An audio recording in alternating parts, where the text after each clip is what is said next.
ಇಲ್ಲಿ 4 ದಿನದಿಂದ ಬರ್ತಾ ಇದೆ. ಆಮೇಲೆ ಇಲ್ಲಿ ಕೆರೆಗೆ ಒಂದು ಬೇಲಿ ಎಲ್ಲ ದುಡಿ ಆಗ್ತಾ ಇದೆ. ಆಮೇಲೆ ಆಚೆ ಸ್ಪ್ರಿಂಕ್ಲರ್ ಪೈಪು ಎಲ್ಲ ಪುಡಿ ಮಾಡಿದೆ. ಆಮೇಲೆ ಆಚೆಲ್ಲ ಅಡಿಕೆ ಸಸಿ ಹಲಸಿನಕಾಯಿ ಕೊಯ್ದು ತಿಂದಿದೆ. ಹೆಬ್ರಿ ತಾಲೂಕಿನ ನಾಡಪಾಲು ಗ್ರಾಮ ಪಂಚಾಯತದ ನೆಲ್ಲಿಕಟ್ಟೆ ಕೋಟೆಬೆಟ್ಟು ಪರಿಸರದಲ್ಲಿ ಆನೆಯ ಸಮಸ್ಯೆ, ಆನೆಯ ಸಂಚಾರ ಹೆಚ್ಚಾಗಿದೆ.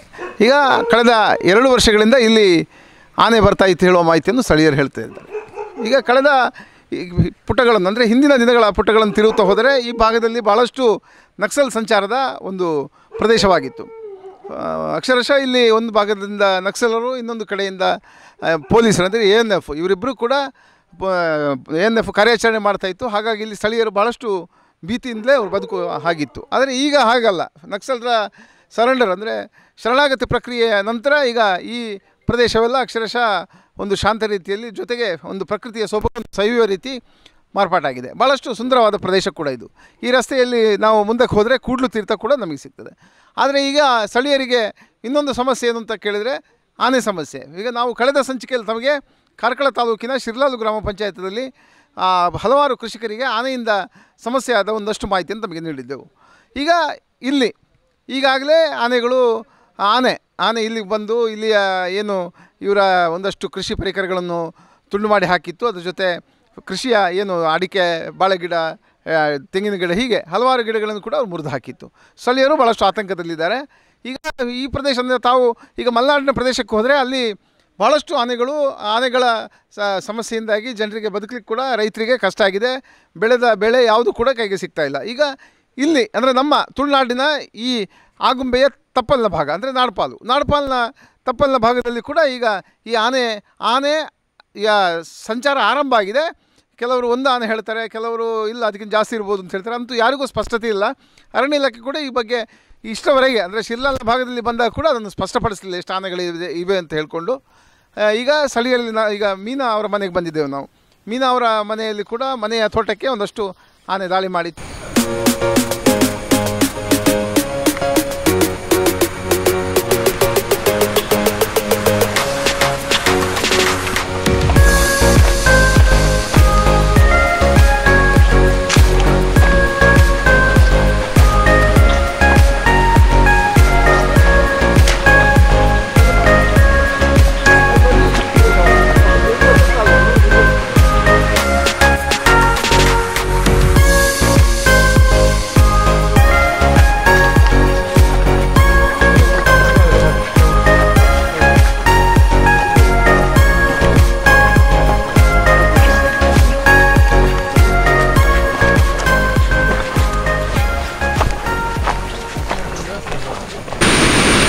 ಈಗ ಇಲ್ಲಿಯ ನೆಲ್ಲಿಕಟ್ಟೆ ಇನ್ನೊಂದು ಮನೆಗೆ ಬಂದಿದ್ದೇವೆ. ಬೊಬ್ಬೈರೆಬೆಟ್ಟು ನಾರಾಯಣಾಚಾರ್ಯರ ಮನೆ. ಈಗ ಈ ಮನೆಯ ಇವರ ಕೃಷಿ ತೋಟದಲ್ಲಿ ಕೂಡ ಆನೆ ದಾಳಿ ಮಾಡಿದೆ. ಕಳೆದ ಹಲವಾರು ದಿನಗಳಿಂದ ಕೂಡ ಇಲ್ಲಿ ಆನೆ ಬರ್ತಾ ಇದೆ. ಅದರ ಜೊತೆಗೆ ಕೃಷಿ ಪರಿಕರಗಳನ್ನು ಆನೆ ಅದನ್ನು ಒಡೆದು ಹಾಕಿದೆ, ಅದರ ಮೇಲೆ ದಾಳಿ ಮಾಡಿ ಒಡೆದು ಹಾಕಿದೆ. ಅದರ ಜೊತೆಗೆ ಇಲ್ಲಿಯ ನೋಡಿ ತಾವು ಗಮನಿಸ್ಬೋದು, ಕೃಷಿ ಪರಿಕರಗಳು ಭಾಳಷ್ಟು ಆನೆಯ ದಾಳಿಯಿಂದ ಹಾನಿಯಾಗಿದೆ. ಅದರ ಜೊತೆಗೆ ಇಲ್ಲೇ ಪಕ್ಕದಲ್ಲಿ ಕೆರೆ ಇದೆ. ಆ ಕೆರೆಯಲ್ಲಿ ಅದು ಈಜಾಟ ಮಾಡಿದ ಕುರು ಹಾಗೆ ಅಲ್ಲಿ ಕೆರೆಯಲ್ಲೇ ಲದ್ದಿ ಹಾಕಿದೆ.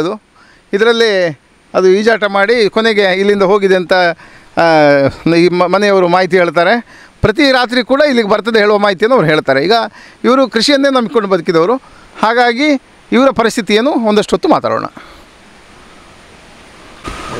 ಈಗ ಎಷ್ಟು ಸಮಯದಿಂದ ಇಲ್ಲಿ ಆನೆ ಬರ್ತಾಯಿದೆ ಮತ್ತು ಏನೆಲ್ಲ ಕೃಷಿ ಹಾನಿಯಾಗಿದೆ? ಇಲ್ಲಿ 4 ದಿನದಿಂದ ಬರ್ತಾ ಇದೆ. ಆಮೇಲೆ ಇಲ್ಲಿ ಕೆರೆಗೆ ಒಂದು ಬೇಲಿ ಎಲ್ಲ ದುಡಿ ಆಗ್ತಾ ಇದೆ. ಆಮೇಲೆ ಆಚೆ ಸ್ಪ್ರಿಂಕ್ಲರ್ ಪೈಪು ಎಲ್ಲ ಪುಡಿ ಮಾಡಿದೆ. ಆಮೇಲೆ ಆಚೆಲ್ಲ ಅಡಿಕೆ ಸಸಿ ಹಲಸಿನಕಾಯಿ ಕೊಯ್ದು ತಿಂದಿದೆ.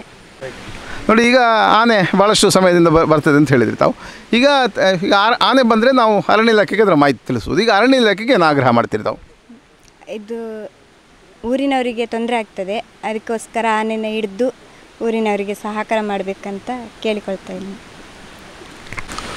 ಮಲೆಕುಡಿಯ ಸಂಘದ ಜಿಲ್ಲಾ ಮಾಜಿ ಅಧ್ಯಕ್ಷರಾದ ಸುಧಾಕರ್ ಅವರು ನಮ್ಮ ಜೊತೆ ಇದ್ದಾರೆ. ಸುಧಾಕರ್, ಈಗ ಆನೆ ಸಮಸ್ಯೆ ಬಗ್ಗೆ ಏನು ಹೇಳ್ತೀರಾ? ಆನೆ ಈಗ 4 ವರ್ಷ ಆಯಿತು ಇಲ್ಲಿಗೆ ಬರಲಿಕ್ಕೆ ಸ್ಟಾರ್ಟ್ ಮಾಡಿ. ಈಗ ಸದ್ಯದಲ್ಲಿ ಜನರಿಗೆ ಇಲ್ಲಿಯ ಕೃಷಿಗೆ ಭಾರಿ ತೊಂದರೆ ಮಾಡ್ತಾ ಉಂಟು. ನಾನು ಅರಣ್ಯ ಇಲಾಖೆಯಲ್ಲಿ ಒಂದು ಕೇಳ್ಕೊಳ್ಳೋದೇನೆಂದರೆ, ಈಗ ಸದ್ಯದ ಪರಿಸ್ಥಿತಿಗೆ ಕೃಷಿಯಲ್ಲಿ ಹಾನಿ ಮಾಡಿ ಇನ್ನು ಜನರಿಗೆ ಯಾವುದೇ ತೊಂದರೆ ಜೀವಕ್ಕೆ ಹಾನಿ ಮಾಡುವಂಥ ಅಲ್ಲಿ ಮುಟ್ಟ ಈ ಅರಣ್ಯ ಇಲಾಖೆ ಕಾಯಬಾರ್ದು. ತಕ್ಷಣ ಅದನ್ನು ಹಿಡಿದು ಅದೊಂದು ಏನು ವ್ಯವಸ್ಥೆ ಮಾಡಬೇಕು, ಅದನ್ನು ಅವರು ಮಾಡಿದರೆ ಒಳ್ಳೆಯದು, ಮಾಡಬೇಕು, ನಮ್ಮ ಆಗ್ರಹ ಅಷ್ಟೇ. ನೋಡಿ, ನಾಡಪಾಲು ಗ್ರಾಮ ಪಂಚಾಯತ್ದ ಅಧ್ಯಕ್ಷರಾದ ನವೀನ್ ಕುಮಾರ್ ಅವರು ನನ್ನ ಜೊತೆ ಇದ್ದಾರೆ. ನವೀನ್ ಕುಮಾರ್, ಈಗ ನಿಮ್ಮ ಗ್ರಾಮ ಪಂಚಾಯತ್ ವ್ಯಾಪ್ತಿಯಲ್ಲಿ ಈಗ ಆನೆ ದಾಳಿ ಆಗ್ತಾ ಇದೆ, ಪ್ರತಿ ಕೃಷಿ ಪ್ರದೇಶಕ್ಕೆ ಆನೆ ದಾಳಿ ಆಗ್ತದೆ. ಈಗ ಈ ಸಮಸ್ಯೆ ಗ್ರಾಮ ಸಭೆಯಲ್ಲಿ ಪ್ರಸ್ತಾಪ ಆಗಿಲ್ವ? ಪ್ರಸ್ತಾಪ ಆಗಿದೆ. ಅರಣ್ಯ ಇಲಾಖೆಯವರಿಗೆ ನಾವು ತುಂಬಾ ಸಲ ಹೇಳಿದ್ದೇವೆ. ಆಮೇಲೆ ಪಂಚಾಯತಿಂದ ನಾವೇನ್ ಮಾಡ್ಬೇಕಂದ್ರೆ ಪರಿಹಾರ ಅದೆಲ್ಲ ಆದಷ್ಟು ನಾವೇ ಇದು ಮಾಡಿ ಕೊಟ್ಟಿದ್ದೀವಿ. ಆನೆ ಅದೇ ಒಂದು ಹಿರಿಯ ಅಂತ ಮಸ್ತರು ಹೇಳಿದೆ, ನಾವು ಸಹ ಹೊಡಿದೆ, ರಾತ್ರಿ ನಿದ್ರೆ ಬಿಟ್ಟು ಡಿಪಾರ್ಟ್ಮೆಂಟ್ ಅವರೊಟ್ಟಿಗೆ ಅವ್ರದ್ದು ಕರ್ನಲ್ ಹೊಡಿತಾರೆ, ಹೋಗ್ತಾರೆ, ಅಷ್ಟೇ, ಮುಗೀತು. ಮಕ್ಕಳಿಗೆಲ್ಲ ಸಮಸ್ಯೆ, ಮೇಗದ್ದೆನ ಬರ್ಬೇಕು, ಈಗ ಮೇಗದ್ದೆ ನೆಲ್ಲಿಕಟ್ಟೆ ಬರ್ಬೇಕು, ಗಾಡಿ ಬಸ್ ಇಲ್ಲ. ಈಗ ಒಂದು ಕಾರು EDC ಕಾರಿನ ವ್ಯವಸ್ಥೆ ಮಾಡಿದ್ದಾರೆ. ಮಾಡಿದ್ರೆ EDC ಲೋಕಲ್ ಇದರಿಂದ ಮಾಡಿದ್ವಿ. ಆನೆ ತುಂಬಾ ಸಮಸ್ಯೆ ಎದುರ್ಕೊಳ್ತಾರೆ ಎಲ್ಲ. ಡಿಪಾರ್ಟ್ಮೆಂಟ್ಗೆ ಸಂಜೆ ಎಷ್ಟೊತ್ತಿ ಬರ್ತಾರೆ ಎಷ್ಟೊತ್ತಿ ಹೋಗ್ತಾರೆ ಅಂತ ಇಲ್ಲ, ಗೊತ್ತೇ ಇಲ್ಲ. ಮೊನ್ನೆ ನಂಗೂ ಒಂದೆರಡು ಸರಿ ಫೋನ್ ಬಂತೆ, ಬರ್ಲಿಲ್ಲ ಅಂತ ಡಿಪಾರ್ಟ್ಮೆಂಟ್ ಯಾರು ಬರ್ಲಿಲ್ಲ. ಮತ್ತೆ ನಂಗೂ ಫೋನ್ ಮಾಡಿದ್ರು, ನಾನು ಹೇಳಿದೆ, ಮಾತಾಡಿದ್ದೇನೆ ಅವ್ರ ಹತ್ರ, ನಾವು ಹೋಗಿದ್ವಿ ಅಂತ ಹೇಳಿದ್ರೆ. ಆಮೇಲೆ ಇದೇ ರೀತಿ ಮಾಡಿ ನಾವು ಪ್ರತಿಭಟನೆ ಮಾಡಬೇಕು ಅಂತ ಹೇಳಿದೆ ನಾನು ಅವರಿಗೆ ಹೇಳಿದೆ.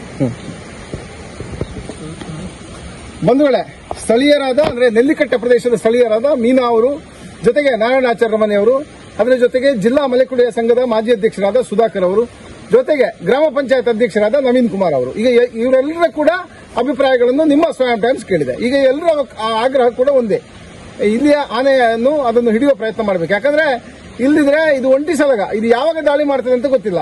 ಒಂಟಿ ಸಲಗ ಎಲ್ಲಿ ನಿಂತ್ಕೊಂಡು, ಎಲ್ಲಿ ಮರದ ಮರೆಯಲ್ಲಿ ನಿಂತ್ಕೊಂಡು ರಾತ್ರಿ ಹೊತ್ತಿನಲ್ಲಿ ಅದು ದಾಳಿ ಮಾಡೋದು ಸಹಜವಾದದ್ದು. ಇಂತಹ ಪ್ರಕ್ರಿಯೆಗಳು ಮಲೆನಾಡಿನಲ್ಲಿ ಬಹಳಷ್ಟು ನಡೆದಿದೆ.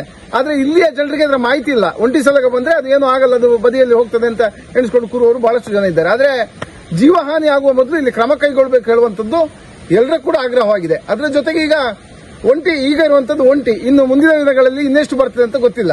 ಈಗಾಗಲೇ ಸ್ಥಳೀಯರು ಹೇಳುವ ಪ್ರಕಾರ ಸುಮಾರು 2-2.5 ವರ್ಷದಿಂದ ಕೂಡ ಆನೆ ಇಲ್ಲೇ ತಿರುಗಾಟ ಮಾಡ್ತಿದೆ ಅಂತ ಹೇಳ್ತಾರೆ. ಹಾಗಾಗಿ ಎಲ್ಲರ ಆಗ್ರಹ ಕೂಡ ಒಂದೇ, ಈ ಆನೆಯನ್ನು ಹಿಡಿಬೇಕು ಹೇಳುವಂಥದ್ದು. ಆದರೆ ಜೀವಹಾನಿ ಆಗುವ ಮೊದಲೇ ಅರಣ್ಯ ಇಲಾಖೆ ಅಧಿಕಾರಿಗಳು ಎಚ್ಚೆತ್ತುಕೊಳ್ಳಿ ಎಂಬುದು ನಮ್ಮೆಲ್ಲರ ಆಗ್ರಹವಾಗಿದೆ. ಕ್ರೈಸ್ಟ್ ಕಿಂಗ್ ವಿದ್ಯಾಸಂಸ್ಥೆ ಕಾರ್ಕಳ ನಿಮ್ಮ ಮಕ್ಕಳ ಭವಿಷ್ಯಕ್ಕಾಗಿ ಒಂದು ಉತ್ತಮ ಆಯ್ಕೆ. ದಾಖಲಾತಿ ಈಗಾಗಲೇ ಪ್ರಾರಂಭಗೊಂಡಿದೆ. ಈ ಕೂಡಲೇ ಸಂಪರ್ಕಿಸಿ.